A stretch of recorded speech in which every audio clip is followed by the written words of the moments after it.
Hey there, in today's video, we're diving into a common problem that many developers encounter when dealing with images on websites. The issue we're tackling revolves around images disappearing, specifically in Firefox after a page refreshes.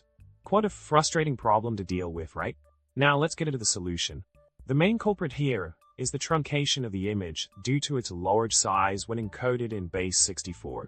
This causes the image to not cache correctly in Firefox, hence leading to its disappearance upon a page refresh. One way to tackle this is by considering using blobs instead of Base64. By using blobs and leveraging the reactjs URL method, you can ensure that the images load and display correctly without any disappearing acts in Firefox. In summary, the key to resolving the image disappearance issue in Firefox lies in the way you handle image encoding and caching. By opting for blobs over Base64 and utilizing reactjs URL, you can ensure a smoother and more reliable image display experience for your users. It's all about optimizing the performance and functionality of your web application. Well, that's all for today's video. If you found this information helpful, don't forget to subscribe, like, and leave a comment below. Thanks for watching, and happy coding!